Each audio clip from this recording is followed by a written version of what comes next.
c'est parti. Salut Milan. Ouais, salut Kevin. Comment ça va? Écoute, pas mal. Je suis content qu'on se retrouve aussi puisque ça faisait finalement quelques semaines qu'on n'avait pas enregistré, donc avec les vacances de chacun. Donc Ouais, c'est plutôt pas exactement. mal qu'on s'y remette. De quoi on va parler, Kevin, aujourd'hui? Alors, écoute, on va avoir trois sujets, mais bon, je vais enchaîner. Je vais présenter, mais après, j'aurai une petite question parce que je sais pas si vous avez remarqué, mais Milan a changé son nom. Donc, bref, on lui demandera tout à l'heure s'il veut en parler. Mais aujourd'hui, on va parler de trois sujets. Tu vas nous parler de Teal HQ.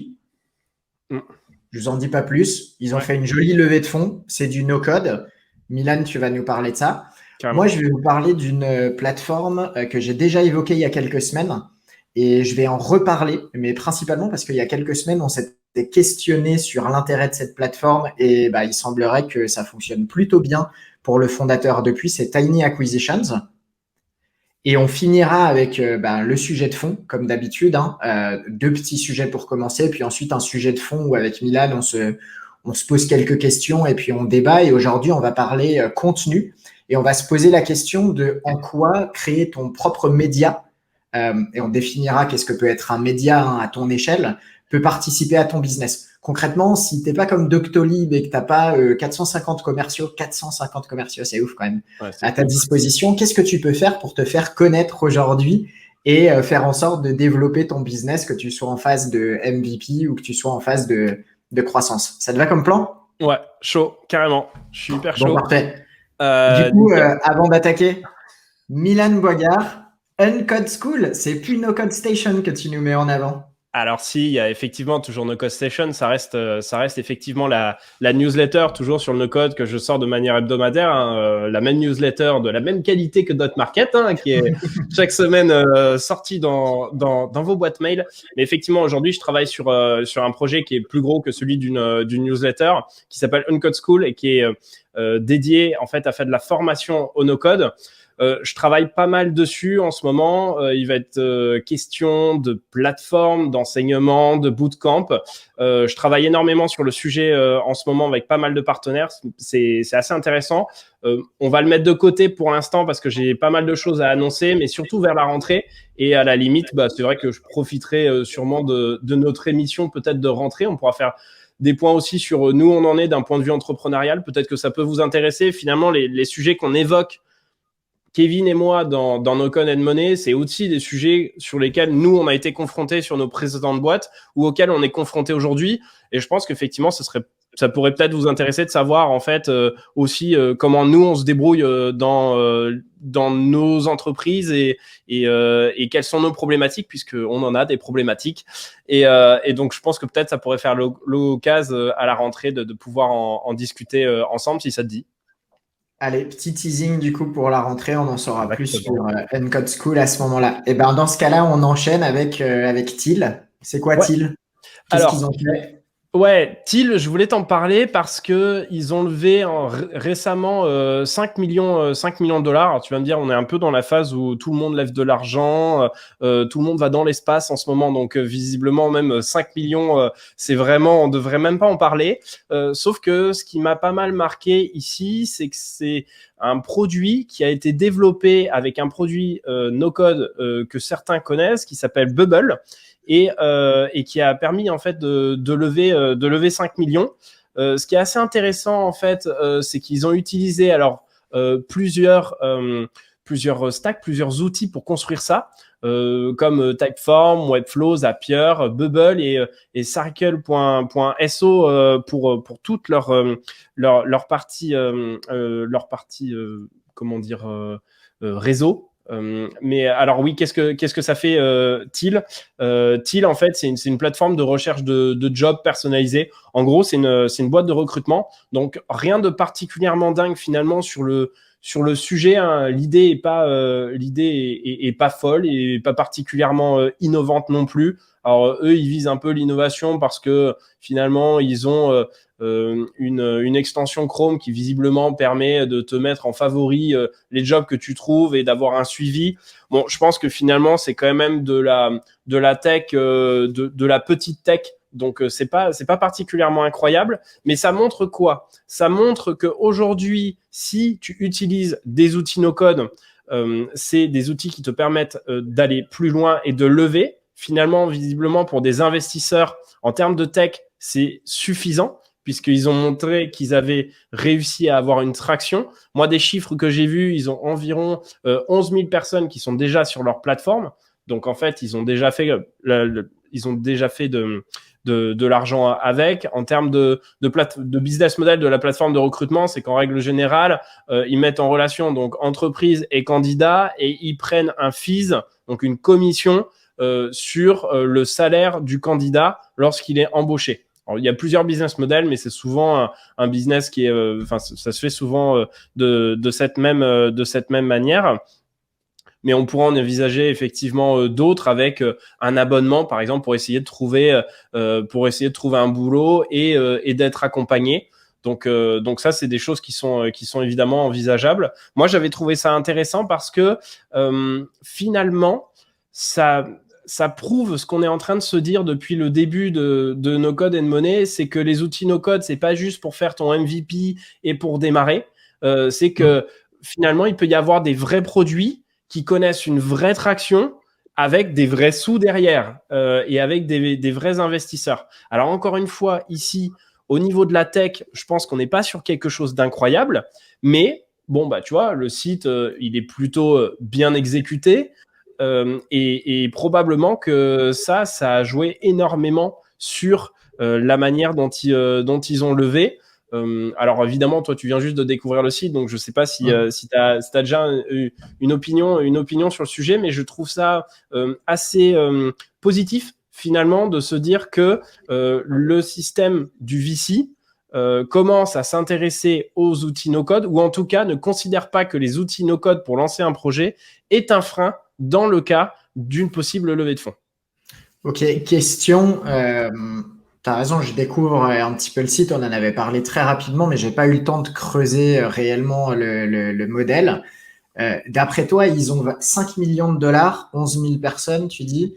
Ils ont valorisé quoi? Ils ont valorisé pas la tech, ils ont valorisé le business model. Ce que je trouve intéressant, c'est qu'ils ont réussi-ils à surfer sur un modèle qui est quand même en plein boom, le recrutement en ce moment, les problématiques de recrutement, c'est le bon moment pour bosser dedans, et de construire une semi-plateforme. Est-ce qu'on peut vraiment parler de plateforme? Apparemment, il y a quand même du login, du sign-up, donc il y a un espace membre, j'imagine, pour aller vendre quelque chose. Donc, mais ils vendent du service, donc il n'y a pas un système de paiement a priori dessus ou des choses comme ça. C'est quoi, selon toi, qui valorise finalement là-dedans? Alors visiblement, de ce qu'ils disent, moi je suis pas allé au bout de la plateforme parce que ça concerne pas en fait ça me concerne pas, donc c'est vrai que je suis pas allé au bout. Ils ont un système de paiement en fait via Stripe, quelque chose qui est très classique. Encore une fois, je pense que tu as raison. La plateforme n'est pas au centre en tant que tech. Il n'y a pas un algorithme incroyable qui est capable en fait de faire ça. Par contre, sans la tech, ils n'auraient pas réussi à faire ça. Et donc, je pense que ça, c'est assez intéressant à pouvoir démontrer. C'est qu'effectivement, aujourd'hui, avoir un bon produit réalisé avec des outils no-code dans lequel tu montres que tu as à la fois une bonne exécution et une bonne traction suffisent pour aller plus loin. Et ce que je vois, c'est qu'ils ont levé 5 millions et qu'aujourd'hui, finalement, ils sont toujours sur Bubble. Donc, en vrai, il y a des outils no-code qui te permettent de scaler. Et t'as pas besoin forcément d'innover sur des choses particulièrement incroyables. Donc, je pense que ça, c'est assez intéressant à noter. J'allais dire ça, c'est vrai que c'est plutôt cool parce qu'il y a probablement d'autres plateformes qui auraient pu faire la même chose, qui seraient parties sur du code, qui auraient peut-être claqué des dizaines de milliers d'euros pour créer une plateforme plus avancée ou je sais pas quoi. Là, le fait de partir sur du no-code leur a, j'imagine, probablement, en tout cas, ils ont l'air d'avoir un dev dans l'équipe fondatrice, directement permis de développer quelque chose peut-être plus rapidement et moins cher que des concurrents et de pouvoir aller peut-être tester leur modèle économique plus rapidement. C'est ce qu'on a évoqué souvent, hein, le no-code et l'intérêt que ça peut avoir sur un MVP, l'intérêt que ça peut avoir sur arriver sur le marché plus vite et moins cher pour pas te cramer les ailes. Donc c'est peut-être ça surtout qui est surtout intéressant dans ce case study. Ouais, et puis surtout sur le fait qu'ils ont réussi à itérer beaucoup plus vite, parce que je pense qu'effectivement, ce genre de plateforme-là, si tu veux le développer, globalement, faut compter. Si tu es sûr vraiment de ce que tu veux faire, je pense que c'est si tu as des très très bons devs, c'est entre 5 et 6 mois. Si tu as des moins bons devs, peut-être que tu n'arriveras même pas au bout. Et en plus de ça, il faut compter plutôt une année. Et encore une fois, ce qui est hyper intéressant à ce qu'il disait, c'est que dans l'équipe, ils sont justement tous capables plus ou moins d'influer sur le produit. Et ça, c'est hyper intéressant parce que finalement, c'est aussi un autre positionnement dans l'équipe où, et ça démontre un petit peu finalement, tu vois, ce que je fais aussi et ce que j'ai envie de faire avec Uncode School, si c'est pour en reparler, c'est que je pense que demain, il va falloir que n'importe quelle personne dans l'équipe soit capable de comprendre un petit peu le produit et on te demandera d'arriver justement avec des petites connaissances et d'être capable de faire des modifications et des changements sur les produits pour pouvoir itérer, aller plus rapidement et répondre vraiment à tes utilisateurs sur quelque chose de concret et de très intéressant. Donc, je pense que cette plateforme, encore une fois, l'idée, je la trouve très, très moyenne. Enfin, c'est ultra classique. Mais j'aime bien la manière dont c'est fait, à la fois sur ce que ça dit sur l'équipe capable de faire ça et sur la possibilité qu'effectivement les VC s'intéressent de plus en plus, ou en tout cas sans s'y intéresser, ne trouvent pas que ce soit bloquant de ne pas avoir une tech qui est une tech maison. Ouais, c'est vrai. Et ça, c'est un sujet en plus qu'on a déjà abordé ensemble et qui mériterait un épisode. Puis on s'est souvent posé la question de savoir si un VC s'intéresserait à des levées de fonds au-delà de financer. On a vu qu'il y avait des boîtes qui étaient capables de lever des fonds pour développer des outils no-code. Ça, c'est une chose. Mais par contre, ça restait encore assez rare, même si on en a vu passer quelques-uns, des projets no-code qui arrivaient à lever de l'argent. On a vu qu'il y avait des projets no-code qui arrivaient à se vendre déjà. Là, du coup, c'est un bon exemple. Il faudrait qu'on arrive à trouver quelqu'un dans le monde du VC. Si quelqu'un regarde et que tu connais quelqu'un dans l'univers du VC, ça serait super intéressant, je pense, de recevoir quelqu'un parce que là, pour le coup, c'est pas notre expertise. Donc, on va pas s'exprimer trop sur quelque chose qu'on maîtrise pas. Mais si on pouvait recevoir quelqu'un dans l'univers du VC qui se soit déjà penché sur des levées de fonds no-code, ça serait plutôt cool, je pense. Ça serait génial. Ouais. Franchement, si vous regardez cette vidéo et que ça vous intéresse d'avoir une conversation dessus, que vous connaissez des VC qui seraient intéressés par avoir ça, je pense que ça pourrait être très bien. Puis ça nous ferait peut-être un point de départ, effectivement, ce genre de projet pour démarrer la conversation. Et encore une fois, l'idée, c'est d'essayer de vous apporter un peu de valeur dessus, de voir comment est-ce que les VC réagissent au fait que vous n'ayez pas de tech maison ou en tout cas propriétaire et de voir combien vous pouvez espérer lever finalement sur quelque chose qui est du visual programming ou du no-code en fait. Ça, je pense que c'est des questions qu'on aura, donc on compte sur vous si jamais vous connaissez du monde. Bon, bah, écoute, 13 minutes, parfait. On vous mettra de toute façon tous les liens en commentaire. Hein. Je suis allé un peu vite sur les différentes technos, mais en commentaire, je vous mettrai tout ce dont on a parlé. Et Kevin, du coup, je te propose de passer au sujet suivant. Qu'est-ce que tu nous as mis dans les cartons ? Bah écoute, ça va être assez rapide parce qu'on avait déjà bien débattu quand même sur le sujet à l'époque, mais j'avais envie de refaire un petit coucou au fondateur de Tiny Acquisition. Je sais pas si vous vous rappelez, mais il y a quelques semaines, on se posait la question de ce qu'il y avait vraiment un marché pour aller vendre des mini business, très concrètement. Et forcément, on a parlé de business no code ou de petits sites ou quoi que ce soit. Il y a beaucoup de business en no code ou en code, des petits SaaS, des petits trucs comme ça développés sur Tiny Acquisition. Et en fait, ce qui est assez intéressant, c'est que bon, le lancement, j'ai suivi ça quand il a ouvert. Au début, on va pas se mentir, c'était assez light. Il y avait quelques projets pas très sexy, tu vois, du zéro traf, zéro business, un peu de code, un peu de ci, un peu de ça, mais bon, c'était pas très excitant. Et puis, il est passé sur Hacker News. C'est ça, hein, on en avait parlé. Ouais. Je crois que c'était Hacker News. C'était pas Product Hunt. J'avais fait Hacker News et Product Hunt, il est passé sur les deux en fait. Ok, il est passé sur les deux. Voilà, ouais, c'est ça que j'avais plus en tête. Et ça a explosé. Et quand je dis explosé, bon, ça reste encore relatif, hein, mais on est passé de de quelques projets. Je crois d'ailleurs qu'il est passé sur... Non, est-ce qu'il a...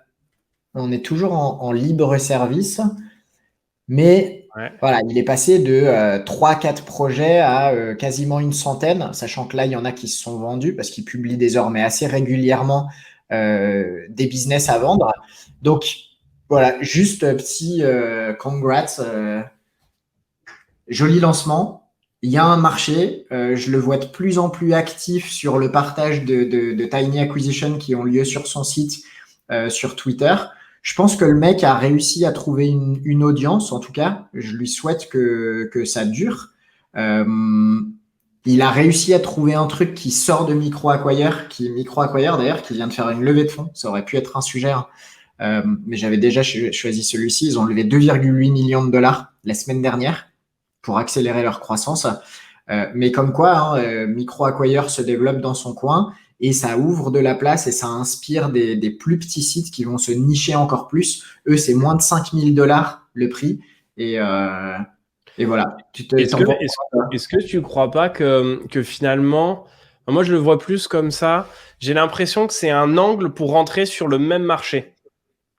En gros, le gars commence avec ça, mais je vois pas si moi demain, il y a quelqu'un qui vient me voir et qui me dit j'ai un site à vendre à 150 000, 200 000, c'est dommage. Et du coup, il fait quoi? Il va aller voir et il va aller voir Micro Acquisition ou Dot Market ou je sais pas qui pour pouvoir le vendre. Moi, je pense que là où il est malin, c'est qu'il a pris un angle pour pouvoir tester.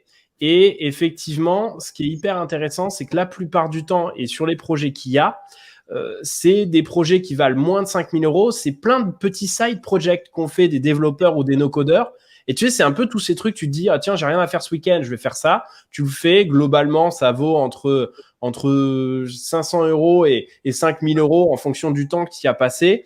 Et finalement, pour moi, je le vois plus comme un angle pour rentrer sur le marché de la vente de sites en ligne.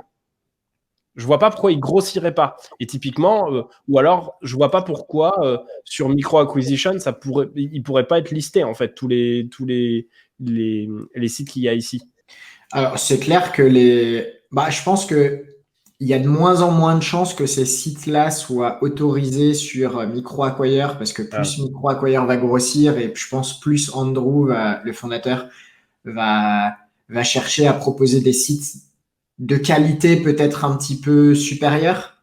Et par qualité, j'entends qui aient déjà fait un minimum leurs preuves et qui génèrent un petit peu de MRR. Bon, là, quand même, le site s'appelle Tiny Acquisitions. Alors, je pense que Tiny, tu peux peut-être le grimper jusqu'à 20 000 dollars. Ça reste Tiny, en tout cas sur le marché US. Ouais. C'est clairement en France, 20 000 sur beaucoup de projets, c'est déjà des sites, on va dire, medium. Euh, mais sur le marché US, à mon avis, il peut probablement grappiller et monter jusqu'à 20, peut-être 30 000, peut-être un jour 50 000 dollars et toujours appeler ça du Tiny Acquisitions et commencer à prendre Ouais. 100% calqué sur MicroAcquire, c'est-à-dire gratuit. J'imagine qu'à terme, il fera payer soit du commissionnement sur les business, soit comme MicroAcquire, qui a fait un choix très particulier, qui est juste de facturer l'accès à la liste en priorité aux investisseurs. Ça, je serais curieux de voir en tout cas comment il va se développer, mais en tout cas, j'ai trouvé amusant d'en reparler parce que il a lancé et mine de rien, on a fait l'épisode quoi, il y a 1 mois et demi, 2 mois. En 2 mois, il a pris 100 sites à vendre. Moi, je peux te dire qu'en 1 an et demi, alors certes, c'est pas le même process, mais on n'a pas listé 100 sites à vendre, tu vois, sur Dot Market. Donc c'est intéressant. C'est du chiffre, ça veut pas tout dire. Il faut prendre en compte comment il liste, etc. En tout cas, il a réussi à avoir de l'attraction sans claquer du budget et grâce à son travail sur la communauté. Et encore une fois, là, je viens de voir, tu sais avec quel techno il est fait, ce site-là? Là, il est fait avec Bubble. Ben voilà. Donc le gars était pas forcément tech à la base. Il essaye de voir si Tiny Acquisition ça marche pas. Et tu vois, c'est fait en Bubble, donc il l'a fait aussi sur un outil no code. Ce qu'il a fait, c'est pas forcément très très dur. D'ailleurs, ça demande pas un niveau incroyable dessus. Mais bon, je pense que la vraie valeur d'un projet comme ça. Et encore une fois, pas tellement sur la tech non plus, mais c'est sur les contacts et ce que tu arrives à faire rentrer déjà sur le site. Et puis, j'imagine après tous les process.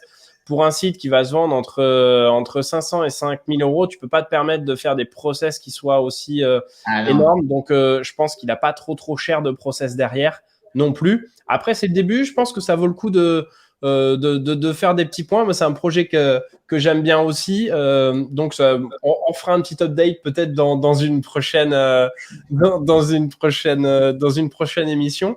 Peut-être qu'il arrivera à se vendre, tu vois, et ça serait hyper bien de voir au début comment est-ce qu'il a fait, comment est-ce qu'il processe aujourd'hui. Peut-être qu'il sera acquis par Micro Acquire, qui lancera un Tiny Acquire.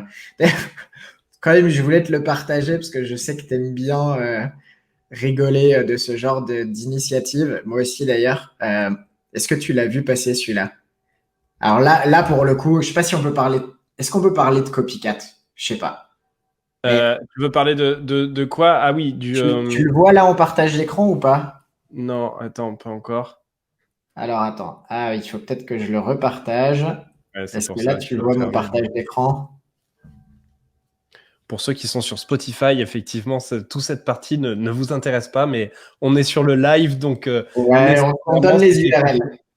On donne les URL. Alors là, c'est une autre plateforme que j'ai vu se lancer il y a quelques jours. Alors, je sais pas si je la suivrai de manière aussi assidue que Tiny Acquisitions, parce que je trouve que Tiny Acquisitions a quand même un créneau, tu vois. Attends, moi, je ne le vois pas. Excuse-moi, je fais juste un petit point, je le vois pas. Laisse comme ça, c'est pas grave. Attends, je vais le relancer, mais ça s'appelle No Code Acquire.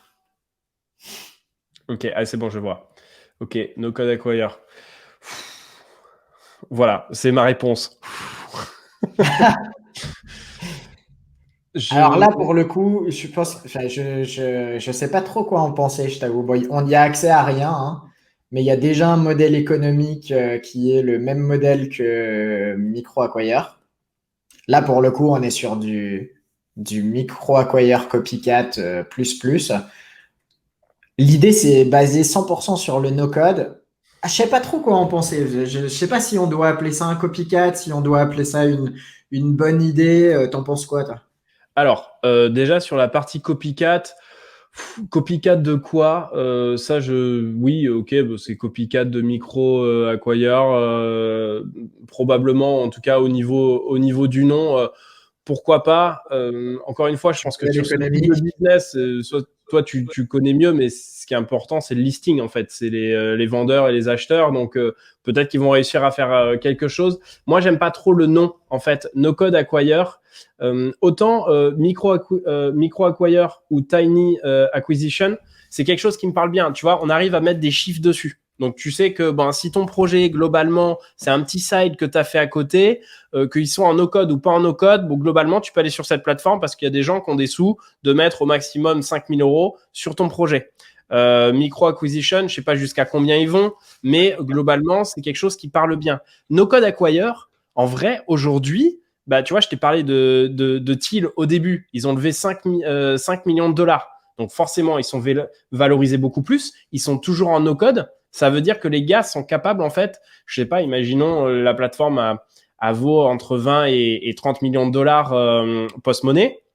Est-ce que du coup, ça veut dire que c'est une plateforme sur laquelle je peux vendre ça jusqu'à 30 millions? Tu vois, je trouve que leur positionnement est pas forcément très très clair en fait. Donc, je sais pas ce que tu en penses non plus. Je t'avoue que j'ai vu ça juste après avoir vu quelques posts sur Micro Acquire qui est en plein boom. Andrew qui partage beaucoup ses statistiques de croissance, sa levée de fonds récente, son ambition de venir péter le marché du M&A, disrupter le marché du M&A international. Et quand j'ai vu passer No Code Acquire, petit grincement de dents déjà sur la tronche du site, on va pas se mentir. J'ai pas été impacté visuellement. Je trouve que le taf, par exemple, fait sur Tiny Acquisition est propre, efficace. Sur No Code Acquire, c'est tendu. Il n'y a pas d'accès. Je me suis pas inscrit, je t'avoue non plus, parce que proposer un sign-up direct, sans rien voir de plus. Je trouvais ça assez limité, mais bon, en tout cas, ce qui est certain, c'est que ça bouge sur le marché. Ça, c'est plutôt... Bah, forcément, je suis biaisé avec d'autres markets, mais je trouve ça intéressant de voir les initiatives se multiplier pour essayer de proposer à des marchés très nichés des types de business à racheter. Après, est-ce que je crois en no-code acquire? Non. Non, je peux me tromper, mais non. Au premier regard, comme ça, la plateforme, elle me laisse pas un wow effect. Je crois à Micro Acquire. En même temps, difficile de pas y croire. Ils font 600K d'ARR. Je pense que je crois à Tiny Acquisitions. En tout cas, je crois à l'idée. Est-ce que c'est lui qui arrivera ou est-ce que ce sera un autre? On verra. Mais je crois un petit peu moins à No Code Acquire. Et je pense qu'il n'y aura pas de il y aura pas de la place pour toutes les plateformes. Il y a de la place aujourd'hui pour proposer des choses. Il n'y aura pas de la place pour toutes les plateformes indéfiniment. Ouais, je pense qu'il faut faire aussi un petit effort de branding. Alors, tu vas me dire, j'ai une newsletter qui s'appelle No Code Session, donc peut-être que je suis mal parlé pour parler sur tous les noms de domaine où il y a marqué No Code.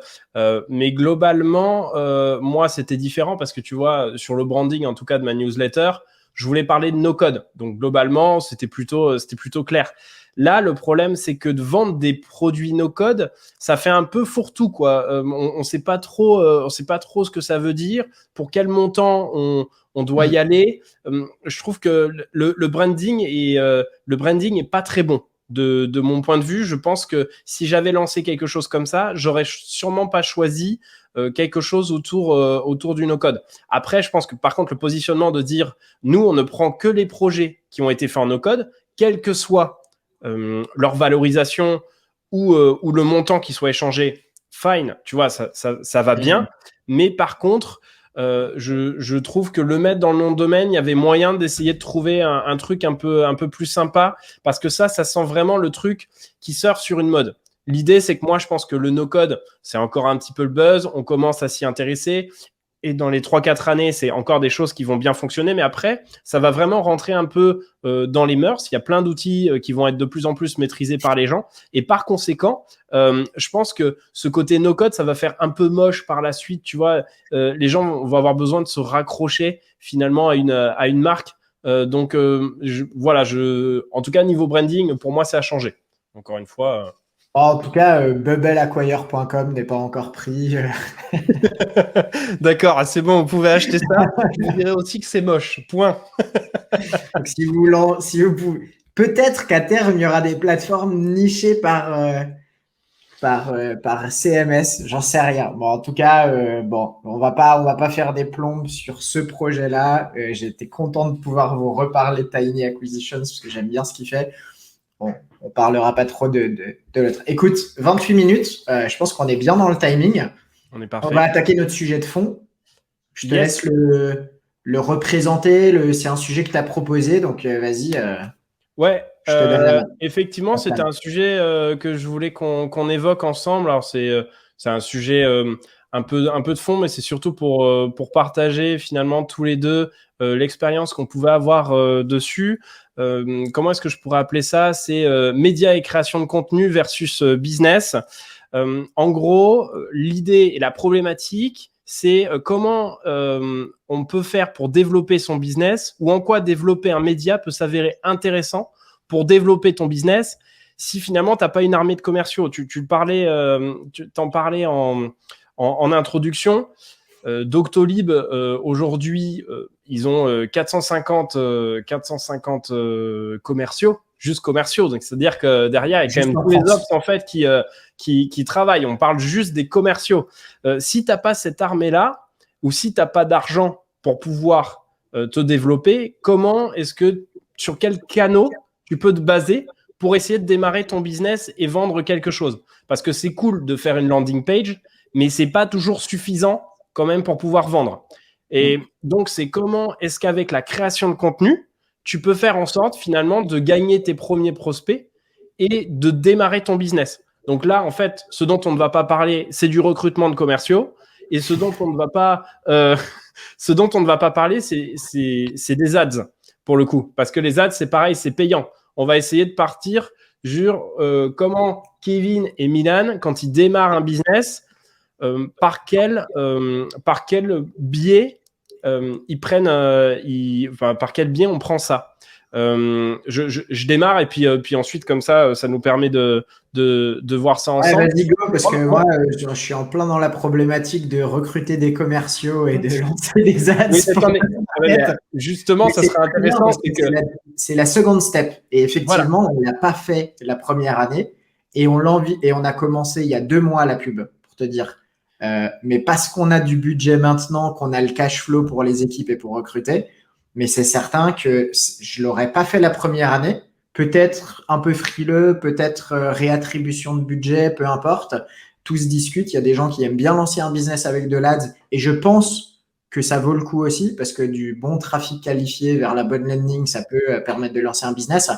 Mais c'est vrai que moi, c'est pas un choix que j'ai fait, toi non plus.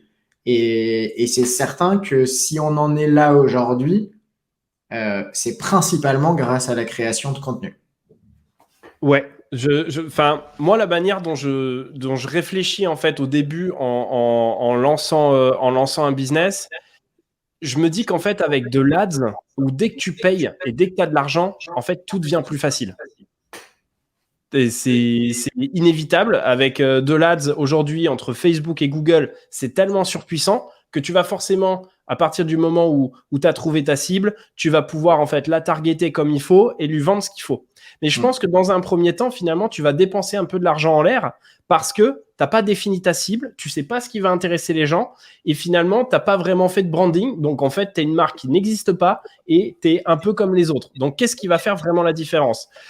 Encore une fois, moi, quand je lance quelque chose, je pense que le média, c'est important.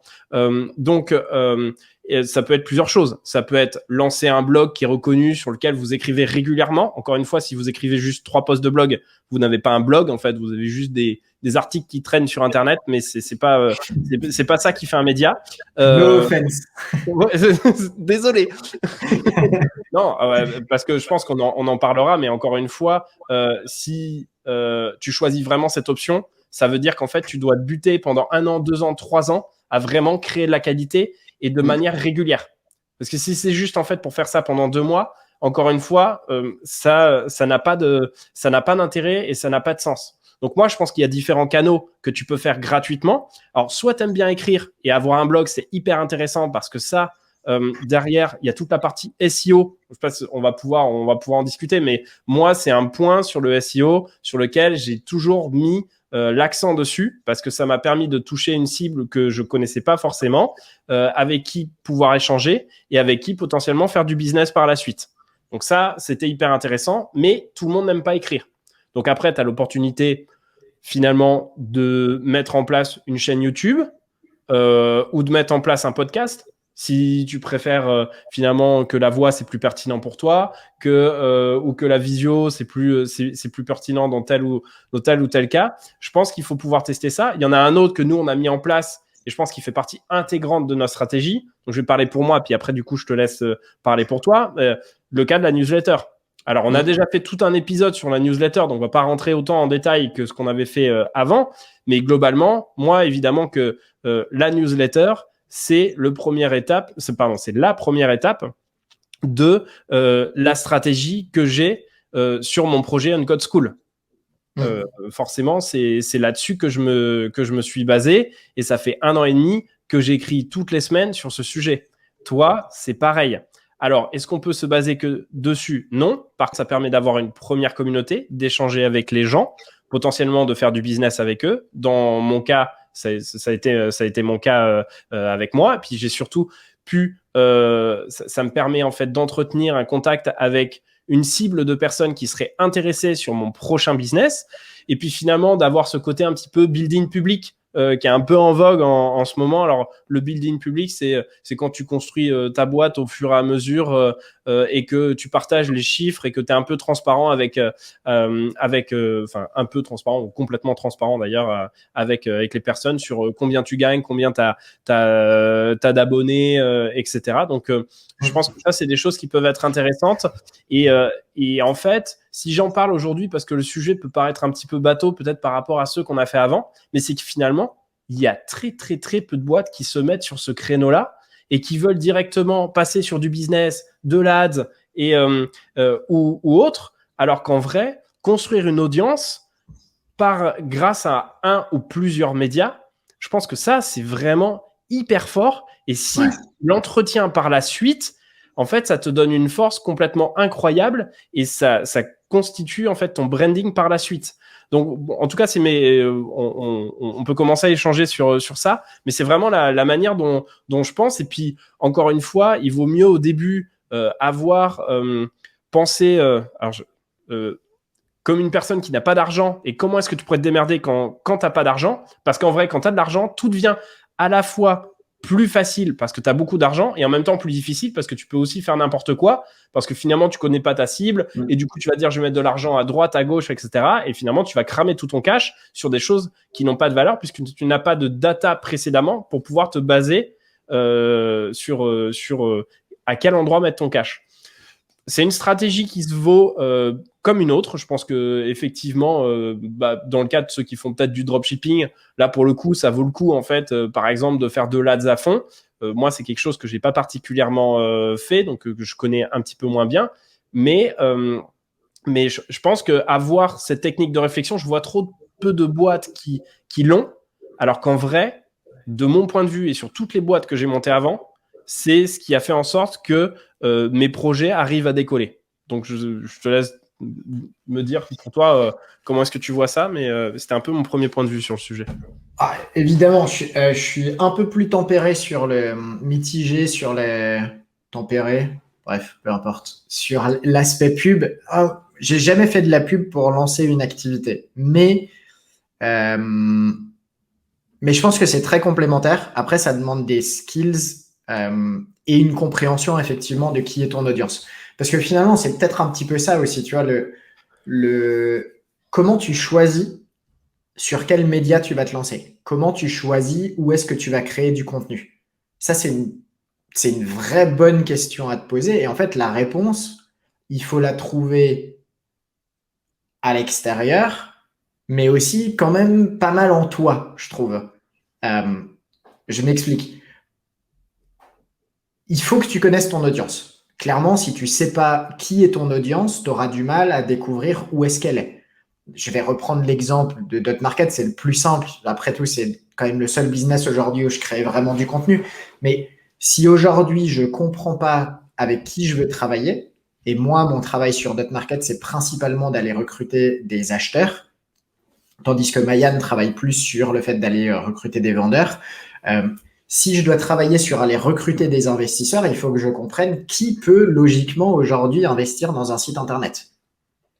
Et si je sais qui est ce persona, je peux essayer d'identifier où est-ce qu'il se trouve. En l'occurrence, moi, j'ai identifié que mon persona acheteur, il était présent sur LinkedIn, sans surprise, patron de groupe média, éditeur de site. Il est un peu sur Twitter, mais bon, sur Twitter, on est plutôt sur du thématique SEO, donc ça serait un peu plus des vendeurs, et c'est pas exactement notre audience pour Dot Market. Et probablement qu'il est dans des magazines ou des choses comme ça, mais en tout cas, il aime bien lire du contenu de qualité, et c'est pour ça que la newsletter correspond assez bien en termes de type de contenu à produire. Maintenant, dans ces investisseurs, si je regarde un petit peu des médias qui fonctionnent très bien dans le domaine de l'investissement, bah on pourrait reparler de la newsletter de Johan, qui vient confirmer qu'il y a un marché de gens qui suivent, qui sont capables de lire du contenu. Moi, j'aime bien l'exemple de Cosa Vostra. D'ailleurs, il y avait un débat auquel je participais un tout petit peu sur Twitter l'autre jour de Mathieu Stéphanie qui disait ne pas être un média. Alors, je sais pas ce que tu en penses. Pour moi, tu vois, ce que Cosa Vostra fait, on est sur du média. Enfin, tu sais, c'est Ah bah, moi, clairement, sinon notre discussion n'a aucun sens si lui considère que c'est pas un média, hein, clairement. c'est clair. Bon, bref, après, il expliquait que c'était sa vision personnelle ou quoi que ce soit, mais peu importe. Mais aujourd'hui, Cosa Vostra, je sais pas combien ils ont de podcasts. Il y en a des excellents, il y en a des franchement moins bons, mais ils ont tous une sacrée audience. Ils ont tous une capacité à faire venir des invités qui sont vraiment de top qualité. Et surtout, ils ont tous la capacité, et l'intérêt de faire reconnaître Cosa Vostra comme un acteur clé dans les multiples domaines dans lesquels ils ont réussi à développer du podcast. Donc ça, pour moi, déjà, c'est un super exemple de boîte qui a su miser. Je ne sais pas s'ils ont tous leurs œufs dans le même panier, parce que je ne sais pas ce qu'ils font d'autres comme campagne de communication, mais c'est certain que le taf qu'ils ont réussi à faire pour devenir aussi fort en podcast, c'est sûr que ça doit ramener du client et ça leur donne une image de méga experts dans leur domaine. Moi, j'écoute énormément ce que fait Mathieu Stéphanie donc sur le podcast Génération Do It Yourself parce que je trouve que c'est vraiment de qualité. Il n'y a pas que des entrepreneurs, il y a aussi des sportifs, des personnes qui ont fait vraiment des choses hyper différentes. Donc c'est très, très intéressant. Et ce que disait en fait Mathieu Stéphanie, c'est que globalement, aujourd'hui, ça leur amène un énorme paquet de personnes qui veulent travailler avec Cosa Vostra, donc gros lead business. Et en plus de ça, ce qu'il disait, c'est que ça lui a donné finalement un réseau et un accès à des entreprises auxquelles il n'aurait jamais eu accès avant, parce que c'était une agence, enfin, je ne sais pas s'il nous écoutera, mais c'était une bonne agence, mais comme il y en a plein sur Paris, au final. Alors que là, il a réussi vraiment à sortir une touche particulière. Et finalement, on pense d'abord à Génération Do It Yourself et ensuite à Cosa Vostra, mais il en fait la pub de manière intelligente, c'est jamais trop pushy en plus. Moi, je trouve que c'est plutôt bien fait. Et même maintenant, la partie podcast, et alors ça, c'est hyper intéressant, c'est de voir que maintenant, même la stratégie de contenu média qui a été mise en place est une entreprise à part entière. C'est-à-dire que Mathieu Stéphanie, maintenant, sa journée, c'est de gérer des podcasts, en fait. C'est plus de gérer l'agence. Donc, c'est hyper intéressant, c'est parce que… Il passe même à la télé dans une émission sur je sais plus quoi, donner son avis sur… Ouais, je crois qu'il est sur BFM ou je sais plus, je crois que c'est un truc du style. Mais du coup, c'est assez intéressant de voir qu'en fait, à la base, quelque chose qui était fait pour faire connaître l'agence, pour développer du lead, c'est devenu une business unit. Alors, rentable ou non, ça, je sais pas encore, mais à part entière, ça, je trouve ça hyper intéressant. De dire qu'en fait, quelque chose que vous avez commencé par passion, parce qu'au final, moi, je le connais pas, mais si vous voulez démarrer par contre un média, faites-le avec passion. Ce que tu disais, c'était hyper important. Démarrer quelque chose qui vous plaît parce que si vous voulez faire un bon média, il va falloir que ça dure dans le temps. Donc, choisissez. Si vous aimez écrire, écrivez. Si vous préférez de la vidéo, vous faites de la vidéo. Si vous voulez du podcast, faites du podcast. Qu'est-ce que j'ai oublié d'autre? Social media, je pense que c'est intéressant. C'était le deuxième exemple que je voulais donner, mais clairement, enfin, tu l'as très bien résumé. Il faut choisir le média sur lequel tu vas te lancer. Et moi, je suis ravi qu'on fasse de la vidéo ensemble, Milan, parce que je pense que je l'aurais jamais fait seul de base. C'est pas trop mon truc. Tu vas faire des vidéos seul face caméra pour présenter le market, pour j'y arrive pas. J'y ai déjà réfléchi plein de fois. J'ai fait un call il y a une dizaine de jours avec une agence TikTok pour essayer de comprendre, tu vois, comment ça fonctionne, à me dire, putain, mais est-ce que TikTok pourrait être un média intéressant pour d'autres markets? La réalité, c'est que je me vois pas le faire. Tu vois, c'est pas mon truc. Ça veut pas dire qu'il y aurait pas un potentiel. Danser, en fait, et il y a des mecs, tu vois, qui arrivent à lancer des business dans du consulting, dans des trucs en utilisant TikTok. Donc, je crois qu'il y a un marché. Il faut savoir l'utiliser, mais il faut accepter de mettre son image en avant. Moi, ça me va bien, tu vois, d'être posé derrière mon ordi avec mon petit micro et de papoter avec toi. Je crois que j'aurais du mal à me mettre face caméra et à parler seul face caméra. Peut-être qu'un jour, on aura quelqu'un dans l'équipe qui sera très à l'aise avec ça et qui développera, tu vois, les réseaux sociaux pour d'autres markets. Mais aujourd'hui, c'est pas le cas. Par conséquent, il faut trouver là où dans quoi tu es à l'aise pour le faire durer dans le temps. Et si t'es pas bon en podcast, ça sert à rien d'en faire. Enfin, tu peux en faire, mais peut-être que tu vas perdre de l'énergie sur quelque chose qui tu pourrais faire mieux ailleurs. Donc, c'est une vraie bonne question à se poser. C'est quoi tes compétences aujourd'hui? C'est quoi ce que tu aimes faire? Ou alors, c'est quoi, sur quel domaine tu peux progresser et prendre du plaisir? Parce que tu peux être nul en podcast pour démarrer ou nul en vidéo YouTube pour démarrer et devenir une superstar après. Si tu prends ton pied, franchement, aucun problème. Vas-y, faut même se former. Mais par contre, si tu prends pas de plaisir, c'est impossible. Moi, les réseaux sociaux, par exemple, ça, j'ai vraiment du mal. Je l'ai fait depuis, je le faisais plus à l'époque où j'avais ma formation sur apprendre à faire des sites de niche, parce que poster les photos de voyage, etc., tu vois, ça faisait bien. Ça allait avec le côté nomade digital, gagner de l'argent en ligne, etc., etc., mais c'était pas moi. C'était pas, je kiffais pas le faire. Donc, je le faisais pendant un mois, puis ensuite, ça s'arrêtait et ainsi de suite. Ouais.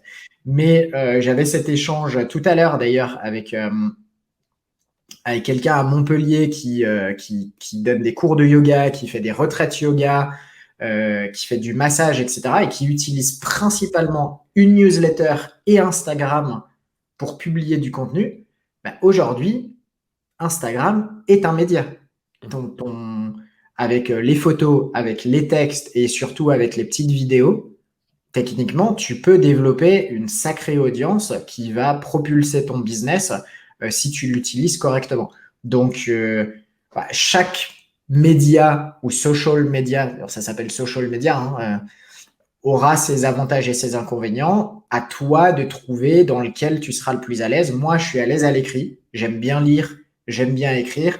La newsletter me convient parfaitement. Je suis pas très à l'aise avec les réseaux sociaux, mais je m'en sors à peu près sur LinkedIn parce que finalement, c'est du réseau social professionnel, même si c'est en train de partir un petit peu en sucette Facebook, mais ça reste encore assez professionnel. Donc, c'est plus facile de publier du contenu à résonance professionnelle, mais ça limite forcément ma capacité à développer d'autres phases créatives ou phases de contenu. Alors, je pense que du coup, la question qui se pose, c'est comment choisir le bon média pour la bonne boîte. D'après ce que tu dis, c'est que, enfin, de ce qu'on a dit, c'est que visiblement, il faut déjà être un peu passionné par son média. Si vous Mhm. écrivez une newsletter, c'est que probablement vous en êtes abonné à beaucoup et que vous en avez vu qu'il y en avait de bonne qualité et que vous avez envie de contribuer et de la lancer pour vous-même. Euh, mais moi, je pense Audience qu'il y d'abord, a... audience. Qu'est-ce que tu as dit? Je dirais l'audience d'abord. C'est vrai, si ton audience, elle est, imaginons aujourd'hui, tu lances une boîte à destination de la génération Z et tu te dis, bah, Mm. moi, mon truc, c'est les newsletters, ça va être problématique, là. Si, Mm. si ton audience, c'est la Gen Z, va Mm. falloir que tu te débrouilles pour travailler avec quelqu'un capable d'aller créer du contenu sur le bon média à destination de cette audience. Ouais. Ouais. Bah ça du coup c'est effectivement le premier point. Ça c'est un truc. Ça me fait penser à une boîte qui s'appelle Card. Je sais pas si tu connais. C'est une fintech qui vend j'espère que je vais pas dire n'importe quoi, mais qui vend des cartes bleues à des Aux gamins ados? qui ont moins de 18 ans. Ouais. Et, force est de constater, Kevin, je suis obligé de te le dire, on est déjà vieux en fait. On a dépassé la trentaine, c'est mort. Et Facebook n'est pas du tout en fait le réseau social sur lequel il faut être. Et il faut Non. être sur Snapchat, sur TikTok, etc. Et c'est vrai que c'est là que tu te rends compte que finalement, t'as beau passer ton temps sur Internet, pas être trop mauvais et comprendre un peu comment ça fonctionne, t'es vite dépassé par des nouvelles pratiques. Et ça, je pense que c'est très très difficile de le voir parce que finalement, aujourd'hui, si je devais lancer une boîte comme Card, donc à destination de la Gen Z, en vrai, je serais un petit peu emmerdé parce que franchement, Snapchat et TikTok, mais je maîtrise pas du tout.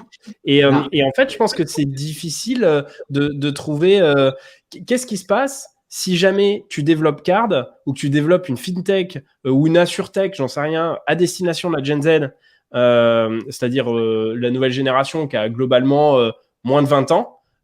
Comment est-ce que tu fais pour les toucher si jamais t'es pas bon en fait sur ces réseaux sociaux-là? Donc, est-ce que c'est de la pub? Est-ce que tu peux quand même faire une newsletter et t'espères qu'ils vont la lire et que ça va les intéresser? Ou alors tu peux prendre l'inverse. Tu dis, bah, moi, je vais m'adresser aux parents et donc j'essaye de faire une newsletter qui Ouais. rassure. Euh, Influenceur, peut-être. ouais, mais tu vois, c'est encore des leviers qui, pour le coup, sont pas évidents sur quel est le choix du bon média et qu'est-ce que tu peux faire. Euh, Parce que là, finalement, nous, on a parlé de choses assez simples. Enfin, toi, tu es sur de la vente de site. Donc, globalement, à peu de choses près, il y a quand même peu de chances qu'un gamin de 18 ans t'achète ton site, donc c'est clairement pas ta cible. Donc là, c'est bon. Et moi, c'est sur de la formation. Alors si moi, sur de la formation no code, pour le coup, il peut y avoir un intérêt parce que je pense que sur toute la partie post-bac, il y a vraiment un intérêt à pouvoir développer plus de connaissances au niveau des outils no code parce qu'il y a des entreprises qui ont un intérêt. Donc moi, tu vois, finalement, cette question, elle peut se poser pour moi. Est-ce que ça vaudrait pas le coup que je communique sur Snapchat, sur TikTok aussi sur ce sujet? Tu vas bientôt me voir en train de danser sur TikTok, en fait, Kevin. J'installerai juste pour ça. Attention, je débarque. Mais je vais pas débarquer avant longtemps parce que, en fait, c'est quelque chose sur lequel c'est difficile d'avoir tous les codes. Et je pense que pour vraiment être bon, il faut faire un truc sur lequel vous pouvez encore une fois durer parce que ça me paraît être le plus important et je sais que sur cette création de contenu, ça sera difficile sur ces codes-là. Par contre, ce que tu disais tout à l'heure, je mettrais une nuance, même si tu l'as un petit peu fait. Moi, typiquement, c'est vrai que j'aime beaucoup écrire. Et la newsletter était vraiment quelque chose qui, dans un premier temps, m'a paru hyper naturel parce qu'au regard des autres sociétés que j'avais montées avant No Code Station et On Code School, c'était beaucoup basé sur du média, donc sur de l'écriture. Et c'est vrai que moi, j'avais pas trop l'habitude sur la partie podcast qui a un peu explosé finalement et même sur la partie YouTube. C'est toujours gênant en vrai, tu le disais, mais c'est quand même toujours gênant de se filmer quand t'as pas l'habitude. Tu vois tous tes tics de langage, t'as pas forcément le bon matos. Enfin, il y a plein de choses qui font que c'est compliqué et souvent, t'aimes pas te voir et c'est vrai. Et pour le faire, franchement, être tout seul dans sa chambre, son bureau, etc. et devoir se filmer, essayer de faire quelque chose qui soit pas « Ah, salut les copines, le dernier truc que j'ai fait » et qui en plus marche pour le coup. Mais si tu veux faire quelque chose qui a du sens et qui est un peu carré, globalement, ça demande vraiment beaucoup, beaucoup de temps de travail. Mais je pense que ça vaut le coup, quand tu es une petite boîte au début et que tu sais pas trop sur quel canal aller, d'essayer un petit peu tout. Parce que tu peux te prendre de passion pour tel ou tel média que tu connaissais pas avant. Et tu vois, typiquement, moi, sur YouTube, au début, j'étais pas forcément très à l'aise. Je sais pas si je suis hyper à l'aise maintenant, mais en tout cas, j'aime beaucoup plus. Et je me sens plus en accord avec ça parce qu'on a réussi à faire plusieurs vidéos, parce que moi, à côté, j'ai ma chaîne YouTube et parce que je pense qu'avec le temps, tu finis vraiment par progresser. C'est mon point de vue. Ouais, je suis persuadé que tu progresses, ça c'est certain. De toute façon, hein, practice makes perfect. Donc, mais tu peux pas progresser sur un truc où vraiment tu kiffes pas. Enfin, tu vas avoir beaucoup plus de mal. Après, ouais, t'as raison. Tout tester, pourquoi pas? Peut-être pas publier partout. Je sais pas. Est-ce que toi, tu publierais sur Instagram, sur TikTok, sur machin, ou juste tu t'entraînerais à tourner des vidéos, tu t'entraînerais à écrire, tu t'entraînerais à enregistrer des choses pour voir un petit peu ce qui résonne le plus avec toi?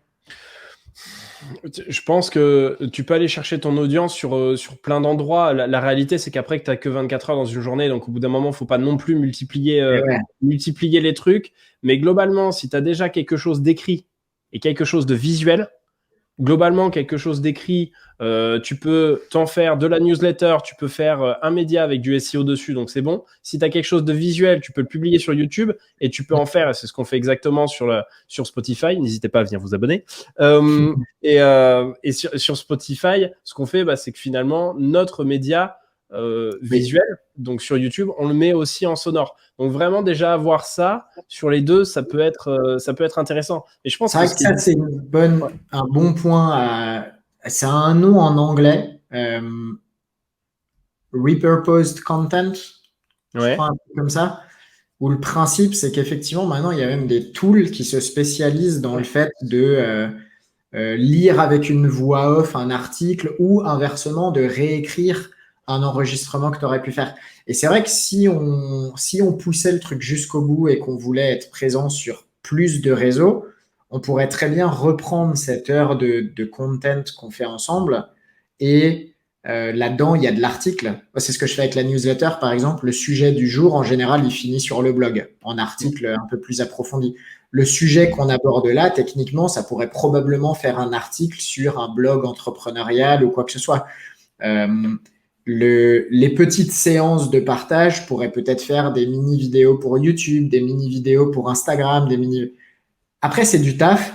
Moi, je suis pas partisan de... Tu vois, j'ai démarré ma carrière sur Internet en lisant Crush It de Gary Vee. Ouais. J'allais te parler de lui, justement.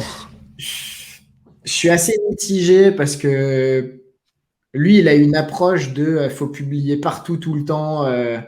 Il a une agence média, il est sur tous les réseaux sociaux, il publie tout le temps partout. Mais le mec, on dirait qu'il est sous coke et qu'il va mourir d'un instant à l'autre. Et est-ce que c'est vraiment est-ce que c'est vraiment ce que tu as envie de faire, tu vois? Est-ce que vraiment tu as envie de passer ta vie à créer du contenu et à le publier partout? Je pense que c'est un choix. Pour lui, ça a l'air de fonctionner. Hein. C'est une sacrée boîte qu'il a montée. Est-ce que son image est si bonne? Moi, j'ai arrêté de le suivre parce que j'en avais marre de le voir partout et que j'étais pas très à l'aise sur le. En fait, je vais être très honnête, j'étais pas très à l'aise sur son rendu physique. Ça me met mal à l'aise de voir des gens qui ont l'air vraiment malades en webcam. Ça me faisait un peu bizarre de le suivre à trop régulièrement. Ça m'empêche pas de lire certains trucs. Je trouve que ce qu'il fait, c'est quand même assez impressionnant. Mais la stratégie de publier tout partout, tout le temps, waouh, c'est pas fait pour tout le monde. Et tu sais, c'est une stratégie qui était employée à l'époque par des mecs comme Olivier Roland qui disaient si tu publies tout partout, ton business il fonctionnera forcément au bout d'un moment.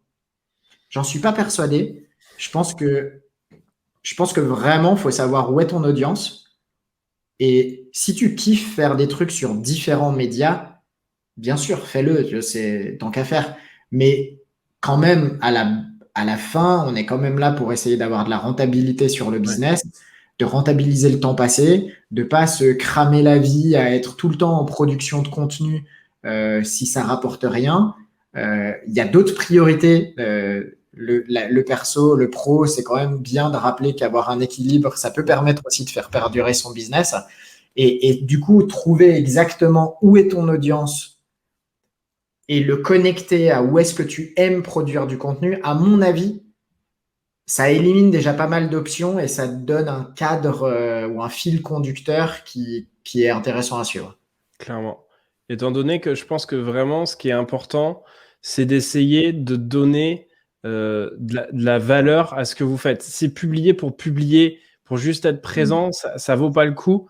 Vraiment, si vous avez appris quelque chose cette semaine, bah dites-le dans, je sais pas, votre vidéo, votre newsletter, sur votre blog, et essayez vraiment de l'expliquer, parce que ça, si vous l'avez appris à un moment donné, il y a quelqu'un qui du coup ne connaît pas ça, et franchement, c'est quelque chose qui peut être hyper intéressant, le fait de passer de la valeur. Parce que si c'est franchement pour juste écrire des articles qui n'ont aucun sens, je parlais pas des médias, tu vois, finalement, à la BuzzFeed, qui marche très bien. D'ailleurs, pour le coup, ça, c'est un autre business model, mais un média à la BuzzFeed qui finalement n'apporte pas de vraie valeur ajoutée. Là, on était vraiment sur une valeur plus business qui vous permet de générer des leads derrière. C'est comme ça que je voyais les choses. Et je pense que c'est aussi un bon moyen, finalement, de faire du personal branding aussi, parce que le fait d'être assez présent, finalement, ça te permet aussi de trouver comment incarner ton projet et d'incarner ta boîte. Et je pense que d'avoir un dirigeant ou une dirigeante qui essaye de prendre la parole, quel que soit le moyen qu'il ou elle utilise, c'est hyper intéressant de pouvoir faire ça et de pouvoir l'incarner, parce que tu incarnes aussi des valeurs. C'est comme ça que par la suite, tu vas probablement recruter. Il y a des gens qui peut-être auront vu Kevin dans cette vidéo, se diront « Ah tiens, visiblement, ils cherchent des sales. Ah, bah, ça a l'air sympa leur boîte. Je vais aller voir comment ça se passe. » Tu vois, et plutôt que d'être dans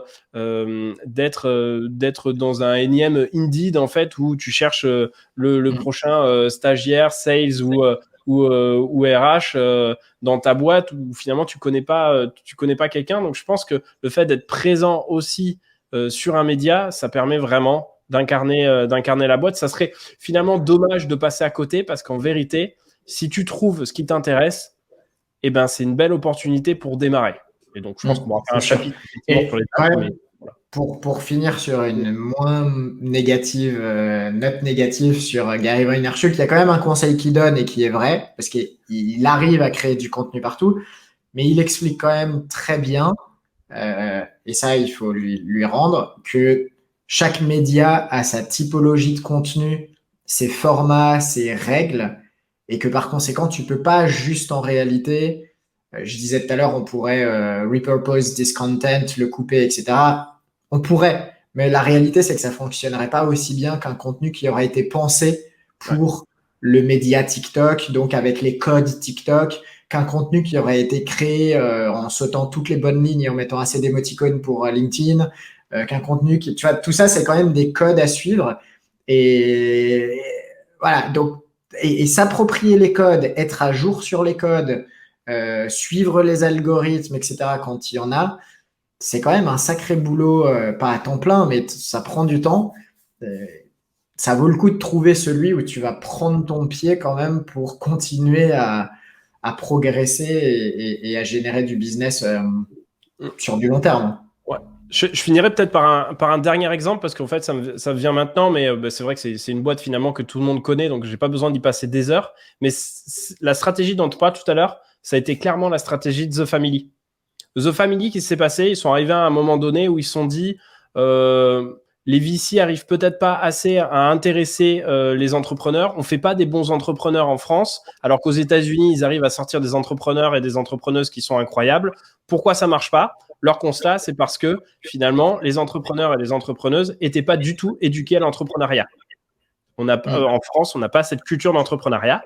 Par conséquent, ils se sont dit, bah, nous, on est un VC, on a envie d'investir dans des boîtes, mais vu qu'il n'y a pas cette culture et cette éducation à l'entrepreneuriat, on va éduquer les gens à l'entrepreneuriat. Et ils ont mis en place leur stratégie de contenu, qui aujourd'hui est quand même connue de la plupart des entrepreneurs en France, qui est donc une stratégie qui a été successful.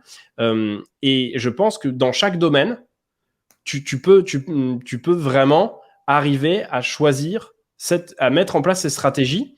C'est pas sûr, encore une fois, qu'elle soit forcément gagnante, mais en tout cas, sur cette fois-là, elle a été vraiment très, très bien proposée. Et je pense que c'est une stratégie à suivre pour un paquet de boîtes et que ça soit Uncut School ou les prochaines boîtes que je ferai. Je sais que moi, c'est toujours un truc que je garderai en tête, d'avoir cette partie média, parce que je pense que c'est quelque chose qui est hyper intéressant et qui vaut le coup d'un point de vue business.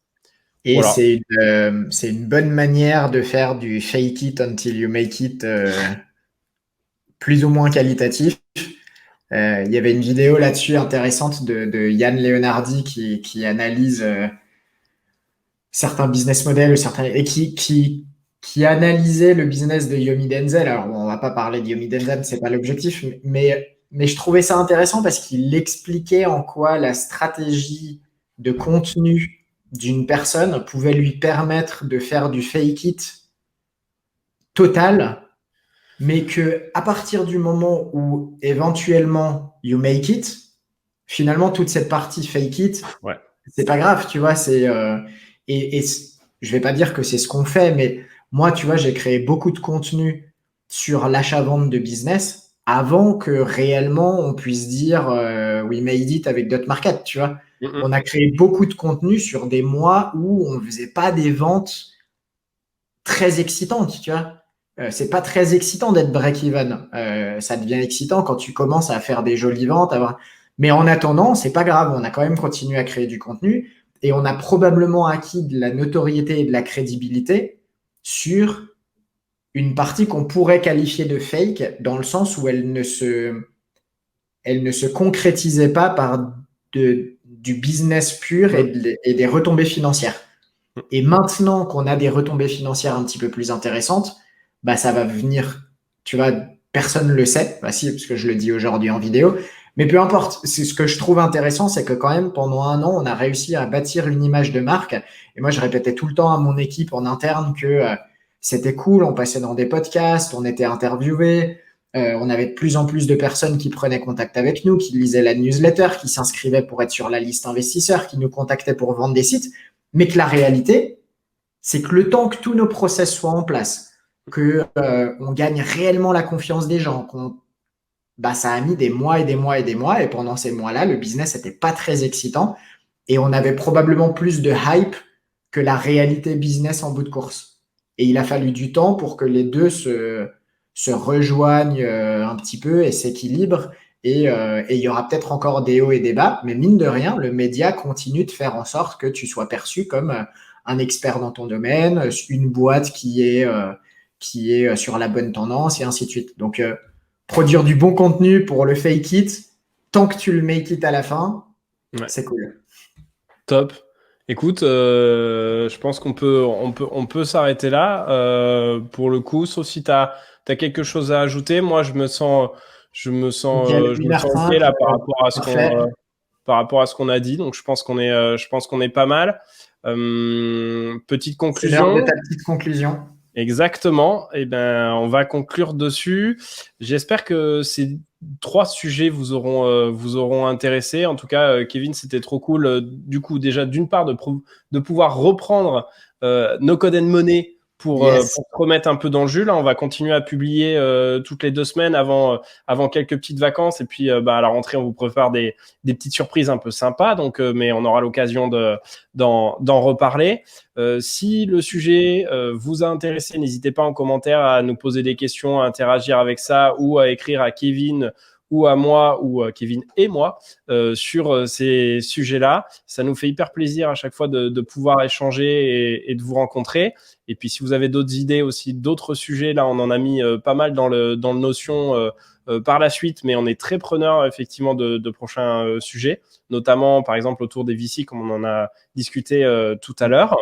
Et puis tout simplement Kevin, moi je vais te souhaiter une très bonne soirée. Si ça vous a intéressé, pareil, un petit like, le bouton s'abonner sur YouTube, ça nous fait très plaisir d'augmenter notre base abonnée. Et puis aussi, on est sur Spotify si ça vous intéresse et que vous êtes dans la voiture pour pouvoir écouter ça pendant la route des vacances avec notre voix suave. Je suis sûr que ça sera très bien avec les enfants derrière. Ça sera parfait de refaire un petit peu business vacances. Et ils vont s'endormir direct. Oui, ils vont s'endormir direct. C'est une très bonne technique pour promouvoir No Code and Money. Si vous voulez que vos enfants vous laissent tranquille, mettez No Code and Money dans la voiture. Voilà. Sur ce, Kevin, je vais te souhaiter du coup une très belle soirée et je te dis à dans 2 semaines pour un prochain sujet.